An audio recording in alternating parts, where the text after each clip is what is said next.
Hi everyone, welcome to today's episode, which is going to be about CTR manipulation. So I'm joined with Fery today, and he's going to share a case study that he did using CTR manipulation online for a website, and he'll explain all of that in detail in a bit. But if you are wondering what click-through manipulation or CTR manipulation is, it's essentially when you are using certain systems. It can either be automated or manual, could be bots, could be humans, to essentially manipulate the click-through. So when you're clicking on a particular result from a search engine's results page, in order to try and boost it and try and bring that engagement in there, to try and trick the search engines into thinking that people essentially care about that piece of content and that they're clicking through to it.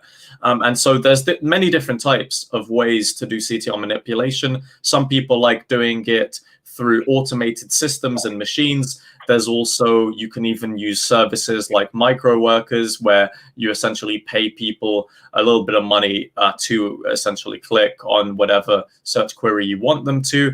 And there's a bunch of different processes. Some people will buy a bunch of mobile phones, physical phones, and set them all up individually and stuff like that. But there's so much that goes into it. So Fery, why could you just explain the kind of system and the methodology that you went through when you were testing out click-through rate manipulation? Sure. So I've seen on LinkedIn that this topic is getting hot, like CTR manipulation, and people were talking about it. And I said, let's just find a website that I own. It was somewhere like on a shelf, dusted.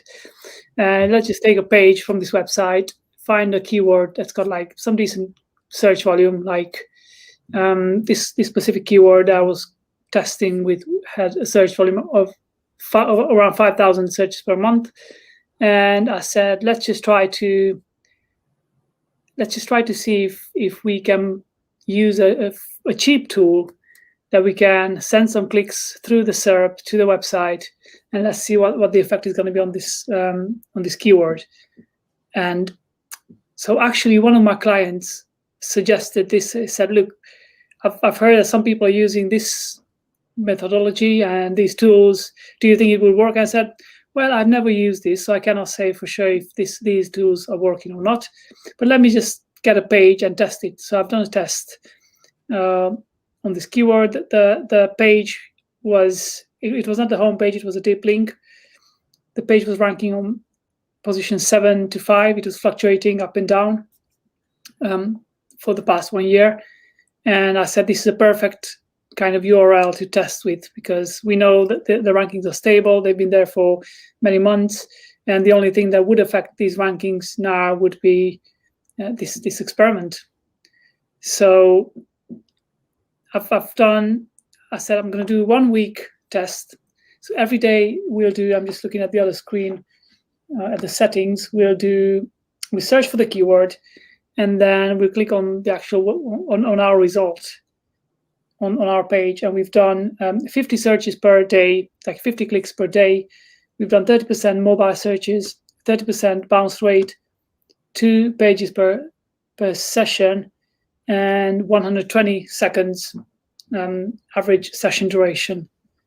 So we've done this, we ran it for a week, and to my surprise, nothing happened on the short term. The website was there. It was still between 7 and 5, more 7 than 5. So it was towards the bottom, like mostly on position 7, and nothing happened even after. So the experiment finished in a week, and I just waited another week, nothing happened. 2 weeks, nothing happened. And it's like Google completely ignored this test. And I've checked on Search Console, and indeed it showed a huge spike in organic traffic for that page. So the clicks were actually being picked up by Google. But for some reason, they have been ignored.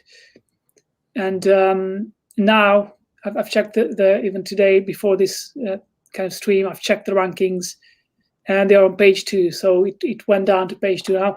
I'm not sure whether it was a Google update that put the website on page 2, or it was this experiment that I ran about 1.5 months ago or 2 months ago. But I presume it was it was most likely this experiment that had a slight negative effect on the rankings, because the other pages, it did not go on page 2. It was specifically this page that went on page 2 from position 7. So I'm not sure what to conclude. One thing is for sure, it didn't have a positive effect, right? That's for sure. I'm not sure what the negative effect was as a result of this experiment, but one thing is certain: there were no positive effects. And I don't say CTR is not effective, but probably this specific experiment that I've done is not effective. There's probably, as you said, many ways of doing it. This was just one way of doing it, and it proved like buying this cheap service is probably not effective. Let's put this into perspective then. So how many clicks were you getting to that page roughly every day before? 50 clicks before. Probably 4 or 5. I could actually check. Let me just check. So let's assume then that you got between 4 to 5 clicks a day, and then suddenly for an entire week you got what is that? Literally 10 times the amount of clicks, pretty much every day for a week, and then it went down again. I'm assuming because once you stop it, then the clicks will stop. And then I think when it comes to analyzing this kind of thing in terms of just in general of how the spikes can happen, that definitely seems like an unnatural spike. Because if you're ranking between position 5 to 7 for over a year, and you're getting 10 times the amount of clicks throughout the course of a week, and then nothing else, then it kind of stops, and that seems unnatural. But let's talk a bit deeper about that particular process that you used, or that particular tool. So it was a cheap online tool or vendor for this kind of service. Now, we're not going to name names because that wouldn't be fair, but let's have a think in terms of how this stuff works. So anyone essentially can go and use that service to get clicks. And the problem with that is if it's cheap, most likely the kind of data centers that they've got, all of the hosts, they're not going to be very varied. They might use maybe a few, they might only even use one. So if you think about different people who are trying to do the same thing and CTR manipulation, and they're getting a bunch of clicks for a particular, like a random page, a random search query, that doesn't seem natural. Because if you think about how many people might use that, say it's 100 people using that, and in a one day from that one host, let's assume it's just one host, there's 100 different places where they've gone to click, or they've clicked 50 times or something. Maybe it's 50 different ones, I don't know. But still, you can see how that wouldn't necessarily reflect how a real user would behave. And then that kind of links nicely to, well, what are the ways to do CTR manipulation in a way where it would fit in more in terms of the behavior of a real user. And that's where I think we talk about things like IP addresses. We talk about things like proxies. And one of the reasons why some people will go to the lengths of buying multiple, and I say multiple, I mean hundreds of mobile phones, because they're physical devices that have their own unique IP address. They've got their own unique settings. You can set them up to unique SIM cards. So it's all unique. And then, of course, that's the most important thing, because whatever you do on that phone, let's say if it is a phone, is going to be unique to that particular device. So there's no overlap, there's no changes. And then whatever you do with that based on your location, so it could be a geographical thing. You could essentially go to any kind of place in the world. Say you're trying to build the rankings for a local business. You might want to be near that local business and do some stuff on GMB. But when you think about, I guess, the length and the difficulty is of doing that in a practical sense, then that's where you can kind of, argue. It's like, oh, well, why can't we find an easier way to do it? And of course, the method you used was very easy to do, but you saw that the consequences and the results were quite negative as well, especially after a month, 2 months. That may have been the December core algorithm update. It may have not been. We don't know. But, what do you think in terms of somebody who's thinking about this? What's the kind of process or any advice that you would give to somebody who's looking into CTR manipulation and is wondering if it actually works or not? I think by I think there are methods that you could use, as you said, buying up mobile phones, and they would only work presumably on low search volume keywords, because you cannot buy up 1,000. So let's say a keyword has got 1,000 searches a month, which is like 30,000. No, sorry, 1,000 searches per day, which would equate to 30,000 per month. You cannot, your 100 mobile phones or 50 mobile phones will be a little noise in there. You will not have power. So you could probably buy up 20 mobile phones, and let's say you have a very like a keyword that's got very big business value and is being searched about 1,000 times a month. Then maybe you can make some difference, but then it would be very hard work. It would have to be a keyword where a lead generates a lot of revenue for you. I mean, yeah, for it to be worth it, right? And you always have to weigh: is it more effective to use other techniques instead of CTR manipulation? But I think the lower the keyword volume, the better the chance of manipulating the rankings, because you have more control to make noise with the clicks. And I think the mobile phones is a really good one, because if you buy up, let's say 10 SIM cards on 10, I'm not even sure if there are 10 mobile phone providers, there probably are.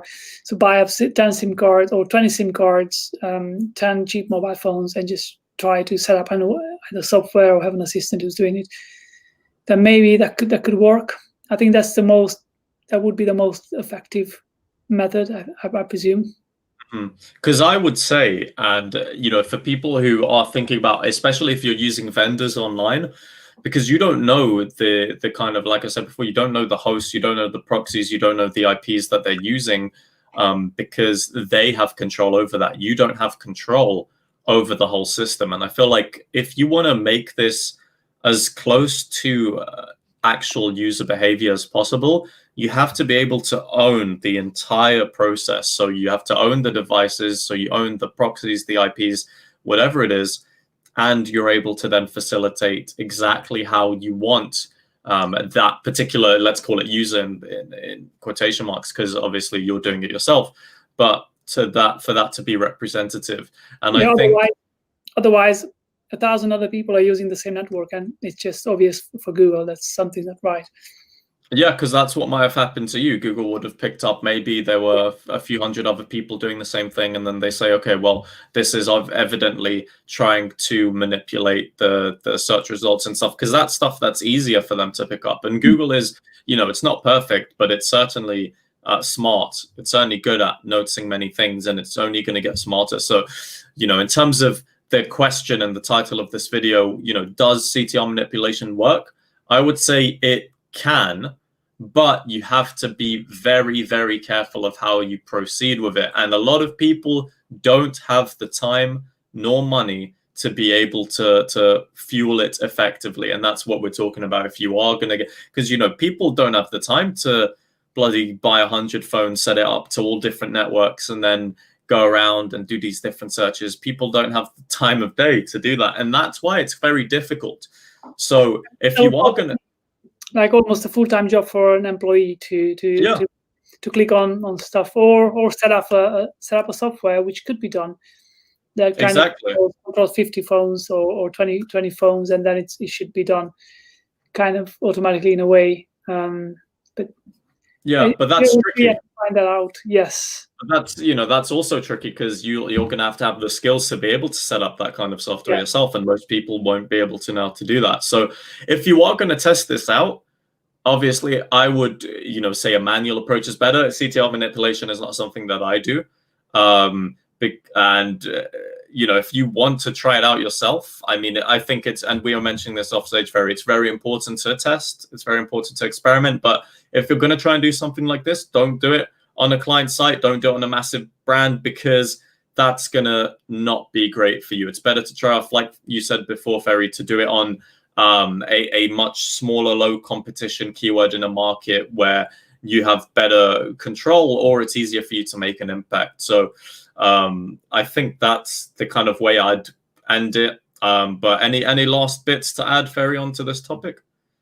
Yeah, I think you nailed it. As you said, don't do it on a site that generates revenue, or on a site that you can risk. Do it on something that you don't care about, because that's how I've done it. And there are probably people having great success with this. Some of them might watch this video and might have.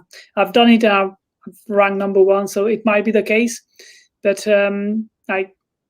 just don't. If you don't know what you're doing, don't use it on client side, because you might get into trouble. Wise words, man. Well, hope you guys enjoyed this video about click-through rate manipulation. If you liked it, leave a like rating below. Also, check out Fery Kazoni on YouTube as well. He's uploading some great SEO case studies. And until next time, we'll catch you in the next video.